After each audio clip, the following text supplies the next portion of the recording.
Welcome, everyone. It is the end of the day. You are the few who have made it this far. So congratulations. I dig it. You can come closer if you want. You can also stay where you're at. I get it. We're comfy. We have our hoodies on. So I'm Casey West. I'm going to talk about Google Cloud machine learning APIs for bots. I'm in developer advocacy for Google Cloud, so I get to go out into the world and talk to developers outside of Google, and then talk to engineers and developers inside of Google and ask them to make things that are even better for users, which is pretty fun. Outside of that, I'm into rock climbing, yoga, and acrobatics. I'm going to do some hot yoga right after this. It's fantastic. If you want to join me, let me know. No one got excited about that. Cool. Don't worry, I'm going to do something even more cruel to you. At the very end of the day, I'm going to show you a whole lot of JavaScript. So, we'll see how it goes. So Google Cloud Platform. How many of us have interacted with Google Cloud Platform? Handful. Cool. How many of us have interacted with a cloud platform? Cool. Way more. And that makes sense. You're here at Twilio. Twilio does a bunch of stuff in the cloud. That makes sense. So on GCP, we have a whole bunch of services for infrastructure, big data. We also have a bunch of machine learning services. You can see a handful of them listed here. Of course, we have our core fundamental tools for data scientists, for people who are actually doing machine learning. Are any of us here actual data scientists? I am not an actual data scientist, but I play one on this stage today. So we also have APIs, which are pre-trained, very easy to use for developers, where you don't have to be a data scientist. And they're called pre-trained machine learning APIs because, well, we train them ourselves. So a great example is Cloud Vision API. Vision allows you to take an image and then understand some things about that image. So a very common thing people want to do is understand what is in an image. We would call that classification. So if you're in data science and you're doing the work of machine learning, you know that machine learning is broadly broken down into two main groups of tasks. The first group is to train a model. So to train a model, you have to have a corpus of existing data. You have to have some understanding of that data. Often that classification and that work takes a decent amount of human effort. And the huge amount of the work is actually in building the model. You need to have the data, you need to choose an algorithm, you have to build the model, test the model, and then you put the model in the world. And then you use the model. That's the second chunk of work. And using the model is what many of us as developers do. And so the pre-trained APIs are an example to just get straight to using the model. Now, you have to use the model that we've provided on the data that we've used to do the training. So the machine learning API for vision, for example, we have a reasonably large collection of images since we're Google. We have like a couple copies of the internet, so that's real. That's true. So we have a reasonable amount of information, and we train a model against that collection of data. Now, if you had a very specific use case, you were making a very specific part, for example, or a series of parts in a manufacturing context, and you wanted to understand which part was which, you might have to write your own model or create your own model. But the pre-trained models are very easy to use, and that's actually what we're going to focus on today. So we have a bunch of pre-trained models for vision, for speech, understanding actual speech. We have video intelligence, which is very similar to vision, but for videos. But if you consider videos to be more or less a collection of images back to back, then you can kind of see how they might work together. We have natural language, so that we can understand language and grammar. Translation, because there are multiple languages in the world. A jobs API, which I think is actually about finding jobs. And advanced solutions, which is like really core, low-level machine learning tools. But the three that I want to focus on today that I think are most useful for us to know if we're trying to build things like interactive bot environments would be the natural language API, the speech API, and the vision API. So starting with natural language, there are a few core concepts, core features that we have.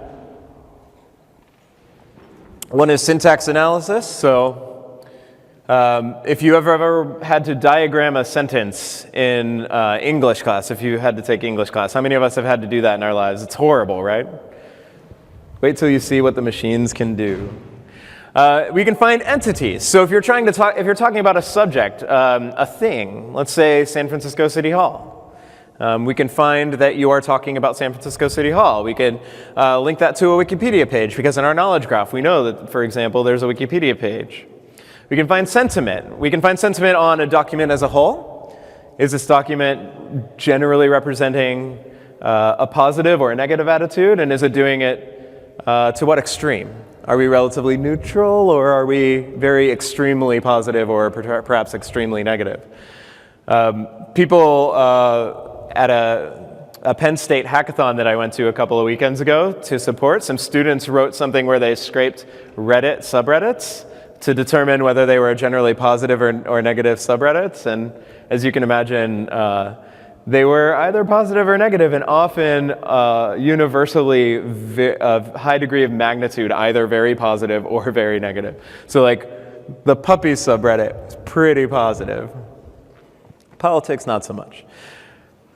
So we can understand sentiment. We can also understand sentiment on entities. So if you're talking about City Hall, and let's say you're happy to go there because you get to go to a Twilio conference at City Hall, you might say that you're happy about that. If you're unhappy because you have to, have a meeting, maybe that's really sad, and we can determine that as well. We can do content classification. So we can understand if the content is generally talking about, say, software or hardware or electronics or the news. We can understand that. We have currently support 10 languages, and we keep adding languages all the time. And of course, there's a nice RESTful API. So if you were to, this is the cruel part. How many of us are ready to read some JavaScript? Are we cool with this? Like 3 people are cool with it? Well, yeah, I'm going to make you do it anyway. Okay. So we have libraries for all of these APIs in 7 or 8 programming languages that are fully supported. JavaScript is only one of them. I happen to think JavaScript is all right, so I went with it. But if we were going to use the natural language API to understand a message, then we'd have to construct a request, and then we can use this API method call, language.analyze entity sentiment, and we can try and find entities and understand the sentiment of those entities. And this is a nice library that wraps up, this API call. So it's just making a RESTful API call. And once we get those entities back, we can format them using whatever we want to make them sound like, maybe there's a human at the other end, even though there isn't, it's a robot. And then you can say, did you know that this is talking about, something? And incidentally, I wrote a little bot that is live on the internet. And at the top right, you can see that you can message 442 Captain. That is a Twilio phone number that you can send SMS to, and it connects to a Google Cloud function that's running this code, and you can talk about stuff. And if you talk about anything interesting, then it'll tell you about that. And that's why I call it Captain Obvious, because it'll tell you what you're talking about. It's super fun. It's a great game. You love it in meetings at work, and you love it when you're texting a robot. That is high sarcasm. Okay, let's go on with Cloud Speech. So we have automatic speech recognition. So we can understand what language you're speaking in, and we can automatically start to do translation into we can automatically start creating a transcript. We have a global vocabulary, that's a universal vocabulary. You can also provide word hints. So if you have a specific nomenclature for a given context, you can provide word hints for that nomenclature. You can do streaming recognition, so you can stream audio in and get a transcript in real time, a real-time update back, which is pretty helpful. You can also do recorded audio for batch processing, so if you ever wanted to do transcripts. I mentioned that I was at a university a couple weekends ago, so I let them know that with a quick weekend project, they could hack something together to very easily get transcripts of lectures without having to go to those lectures if they could get a recording, or maybe sleeping through it. We'll see if anybody makes that. I mean, there are probably 10 apps for that already. Of course, content filtering. If you want to filter out content that you find undesirable or unsafe or unhappy in any way, you can do that. And there's a REST API. Now, audio requires a handful of things that make it a little bit finicky. You need to know at least 3 things about the audio you provide. You need to know its encoding, its sample rate, and its language. It's unfortunate but real that you have to provide all of this data to the speech API. It's a little more finicky than images and a little more finicky than video. This makes it's very easy to do if you're doing it directly from a device, or if you're controlling the recording in any way. If you're just taking a random audio file and then trying to send it through the speech API, that gets a little tricky. So that's just something to be aware of. But this is how you might format a request, and that audio content would be base64 encoded, stream in this particular case. And then you'd send it to speech recognize, and then this gives you transcripts. Now, this is based on machine learning, and machine learning is all about like probability, the percentage of confidence that we have in the decision that's made. So we might have many alternative transcripts.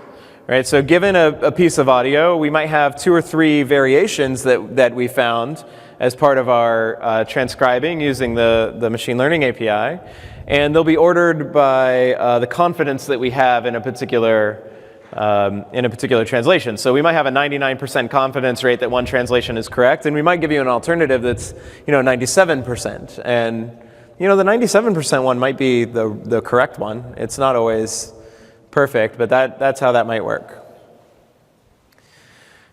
And then we have the vision API. So we have label detection. This is how you can look at an image that has an elephant in it and get an idea that it has an elephant. And again, this is all based on the type of classification you do and the image corpus that you start with. We have a pretty broad image corpus for things that are generally out in the world, so we can find elephants and crowds and football stadiums, and talking about football at Penn State was also a little weird. But we can find all of these things using label detection. And ours is pretty good in that respect for general things. Now, again, if you had a very specific context with items or things that you'd want to find in images, you'd have to train your own model. But for our general purpose model, for general purpose images, you can definitely find what you're looking for. Another thing that I think is really important is the explicit content detection. So if you're allowing users to give you images, and you might display those images back to other users, it would be a good idea to send that through some sort of content filtering, right? The idea of republishing not safe for work images, triggering images, things that might be medical in nature or violent, that would be a bad idea. And we have, as part of the Vision API, the ability to try and find things like medical imagery, things that might not be safe for work, spoofs, which every meme in the world triggers a spoof because memes. But it's good to know, right? It's good to have an idea. Is this likely to be unsafe for my audience? And then you can filter it out or put it in a queue for human, detection to give a thumbs up or down. And we provide an API to help you out with that. We can do logo detection. This can be really helpful for brands. If you represent brands, or if you want to protect a brand, then you can go through a corpus of images and try and determine whether or not your logo has been used. Or if you're just trying to find out if your logo has been used, you can do that too. And that's pretty cool. Landmark detection is neat. If you pass a photo of City Hall, for example, it's most likely gonna find out that it's City Hall and say, hey, that's City Hall in San Francisco, and here's the location on a map, which again is super helpful. OCR, of course, for reading text out of images is also helpful. It's really good on scanned documents. It will also work for images, although I have found that the OCR capability for, say, a random image that you're taking that has some words on it, it's not perfect, but it tries very hard. We have face detection. This one is pretty cool. So we can find faces. Now, I want to be really clear. We can't find your face in this crowd and say that is, Megan. I don't know if there's a Megan here, but we can't do that. But we can see a face, and then we can try and understand what expression that face is showing. Are you showing fear or joy or happiness or sadness? And what likelihood your face is representing that, or the face in the image. And what's fun is there are subtle cues in our facial expressions that really give away our real feeling. So like if you're trying to smile through the pain, chances are the Google Vision API sees your pain, whereas the human in front of you might think that everything is fine. We have image attributes, like we can do automatic cropping suggestions. Again, this is helpful if you're building an application where, say, somebody is uploading profile photos. If you want to try to automatically crop, or at least provide a cropping suggestion based on machine learning, we've got that API for you as well. Web detection to determine if an image has been used on the internet somewhere. Since we do have a few copies of the internet and we index it, we can usually find out where that image has been used on the internet. This is another way to find out if, say, an image is being copied or reused or used without permission. One of the indicators that you might have is it plastered all over the internet? You know, that might be an indicator that maybe it's being used without permission. And of course, we have a nice REST API there. So if we were to do label detection, for example, we just send it the URL of an image, and then we can do label detection on that image. We can, in this case, in this code, we've got a function to format the results based on the confidence level of what we see. So the labels are the image classifications. If we have a picture of an elephant on the savannah, then it might say things like elephant with a high degree of confidence. It might say savannah. It might say grass.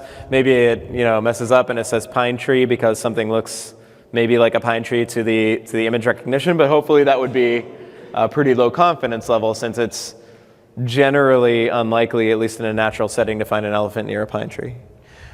So then we can format via confidence and send those labels back. So confidence is interesting. I mentioned that it's a percentage, and so just about everything you get back from the machine learning APIs is going to come along with a confidence level in what we see. So over 90%, we're pretty confident in what we see, for example. And this is my decision. My threshold is 90% seems right. All of you would have to make your own decision about the threshold. We just give you the percentages. So 90% confidence seems pretty confident. 75% may be pretty sure. If we're half and half, then we could be a little more wishy-washy about it. And this is me just trying to create a bot interaction that seems natural, that seems a little human. Anything after that, if we listed it, we might say we're unsure, you know.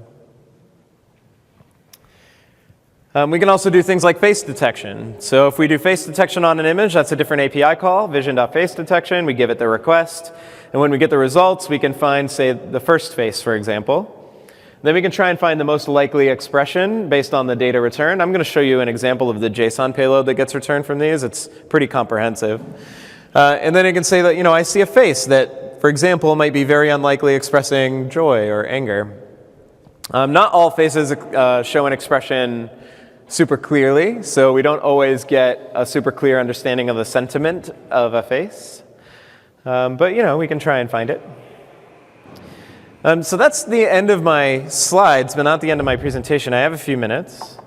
Again, if you wanted to text this number, you can. I'm not storing any of the data or any of the messages. I mean, they do go through the Twilio gateway, so Twilio data storage applies, blah, blah, blah. But, you know, have at it. It would be fun. I wanted to show you a couple of things. So I mentioned that we have all these APIs. If you go to cloud.google.com, you can check them all out. If you go to the Vision API, we have a nice demo right up front. So right here, you can just try the API. So I can upload an image of, for example, City Hall that I found on the interwebs. The Wi-Fi will totally work for me. It's going to be fine. There we go. So City Hall, it noticed that this was a reasonable likelihood that it was San Francisco. Notice that it's 37%. That's low out of 100. But it did find the landmark, and at least the landmark of San Francisco. And it put us on the map somewhere in San Francisco. It doesn't seem too far off from where City Hall is. So that's pretty neat. And we can do other things like, let's try this logo here that might be familiar to some of us. So it found various info about this logo. Interestingly, it did not identify this as a logo, so it must not be a prominent enough logo for us just yet. We also have, let's see, a bunch of football fans. I used this one last week. So we can see with a high degree of confidence, it's fans, it's a sports team, it's a venue. That's pretty good. We found a Penn State logo. That's pretty neat as well. This is used on the web. As far as OCR in the document section, you can see that it does find documents in here. It's not perfect, though. As you can see, it's not that great. One thing in particular that I find interesting is the we are. And then there's a number 3, I believe. Yeah, a number 3 on a jersey right next to this we are sign. And so it thinks it's we ours. That number 3 got interpreted as an S. So again, not perfect, but it does do a decent job. We have dominant colors and crop hints. What I like is that it found like one of the only people without a white shirt, and it was like that person. That person is the crop hint. But it's not a terrible crop. I mentioned safe search. So this image is very unlikely to be adult, medical, violent, or racy. It has a high probability of being a spoof. I was asked why about this, and my initial response was that Penn State fans assume Penn State will win all football games forever, and that's kind of funny. They didn't like that at that university, but they suggested, and this is interesting, I don't think it's accurate, but they suggested that maybe the we are was photoshopped on, like a meme, I think that it's actually part of the image. But that was an interesting thought about why. Of course, we don't publish the algorithm on the back end or the rationale for why we made that choice, so it's hard for me to say. But I mentioned that there's a JSON payload, so if you were to make every API call against the Vision API, you get all of this info back. So we have these labels, like a high percentage point for fans in this photo, and it's connected to our knowledge graph, which is an interesting way of maybe connecting images. Once you get all this data back, you can use the unique IDs on the knowledge graph. We also have text annotations. I don't think it found any faces, actually, so face detection won't be super helpful. Yeah, it didn't find faces in this photo, or any prominent faces anyway. But there's all kinds of good stuff in here, and so you've got all of this data to work with. The natural language API is also super helpful, and we can take a look at that here. So we have this pre-populated, very marketing speak set of sentences here. But what's fun is, we can use this to find entities, for example. Salience is how relevant a term or an entity is to the document as a whole. So that's another way to really try to hone in on the most important entity in a particular document. I mentioned sentiment analysis, so we can try and understand whether some people are talking very positively or very negatively about stuff. So there's score and there's magnitude. So score in positive value is positive sentiment. Score in the negative value is negative sentiment. And then magnitude only goes up from 0. So in this case, we're speaking very positively about users, for example, speaking very positively about phones. We're speaking completely neutrally about the idea of a keynote. I mentioned sentence diagramming, and this is helpful, especially if you are building a bot where you're trying to understand grammar. You never have to diagram a sentence again, which is helpful. Not that most of us as adults have to anymore, I suppose. But you can find nouns, you can find verbs, you can find all of the parts of speech that you might want in order to understand what people are saying. And again, you can do this in 10 languages at the moment. And we also have speech. So I think we can actually do something like, hi, I'm at the Twilio conference, and I'm speaking right into my computer, and it's understanding me every step of the way. Yeah, cool. So that was the most likely transcript. It was pretty decent.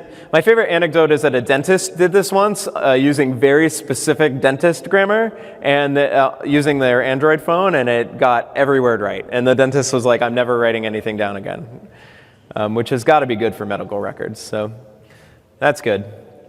So anyway, these are all pretty cool. One thing to know is that we have a free tier for Google Cloud. It includes a whole bunch of API calls against this stuff, but it also includes a whole bunch of compute power, all kinds of fun stuff. So if you've been wanting to try Google Cloud, that's an easy way to do it. I mentioned that we've got this bot. Let's see if we can talk to it. I'm just sending a text message using Android Messenger for web. That's cool. Yeah, so I didn't say anything about any particular entity, but I suppose I could say I'm giving a talk at City Hall in San Francisco.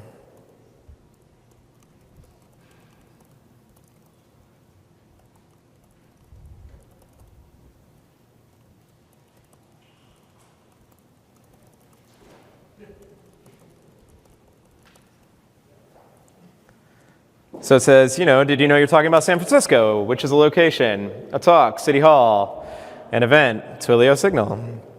It found all those entities, which is cool. And it says, here's some more info on San Francisco. Did you know this is talking about code, which is a work of art, which I like that, and JavaScript.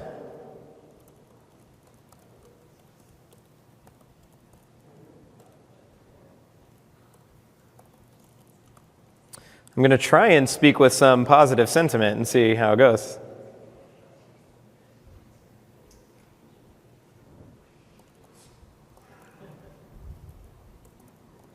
Captain Obvious has a high threshold for positivity, I suppose. Yes. Did you know this is talking about parking quite negatively? Yeah, you would think I dislike traffic, but really parking is the pain. I don't know if that's true. In any case, that's fun, Captain Obvious. Now, some of you will want to build a bot and do less work. So I mentioned that we have, I'll reload this code. So this bot happens to be a cloud function connected to Twilio. So on the back end of Twilio SMS Gateway is a webhook to a Google Cloud function, which I wrote, which is somewhere around here. It's loading up here. If you don't want to write a cloud function directly, you can use Dialogflow. So Dialogflow allows you to completely script out interactions for a chatbot. You can have multiple levels. You can keep context. You can track a session. All of that is super helpful. And it's a nice way to get going. It's also pretty easy to integrate into Twilio. So for example, I've got an intent here with some canned responses. So you train it using training phrases like, do you have a name? Who are you? And then you could say something like, I'm Captain Obvious. And we can try it here and say, who are you? And it says, I'm Captain Obvious as a default response, which is cool. We can do other intents where we can also have variables. So there are some that are kind of built in. So I could say things like, I speak French. And remember, we have a whole translation API. We could say, I know, nope, that's wrong. What's happening?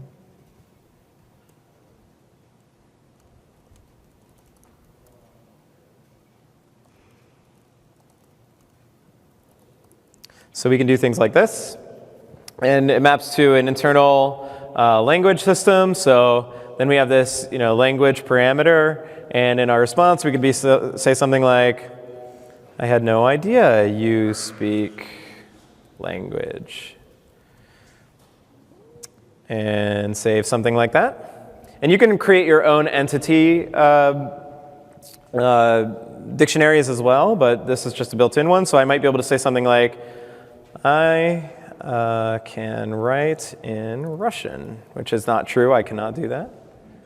I had no idea you speak Russian. Neither did I. That's fantastic. Thank you for that. So these are just some of the things you can do. So Dialogflow, you can just log in with your standard Google account. You can connect it to a GCP project. It's very easy to create bots this way. You can fulfill using cloud functions. So again, you can write cloud functions just to respond to specific actions, which is a nice way to break down the problem as a whole into smaller segments. And you can also embed Dialogflow into websites, but again, you can connect it up with any sort of input, like a Twilio gateway, for example. Cloud function in this case just is a bunch of JavaScript that uses the natural language API and a bunch of other APIs. I'm currently in the process of expanding it to understand images and audio, and then at some point, if I lose my eyesight, I'll just take pictures with my phone and send it to Captain Obvious, and it'll tell me what it's looking at, I suppose. So that's a whirlwind tour of some of the offerings that we have that make it easier for you to write chatbots and use machine learning to make them really nice and interactive, to understand things that you might not have hard-coded, but you want to understand.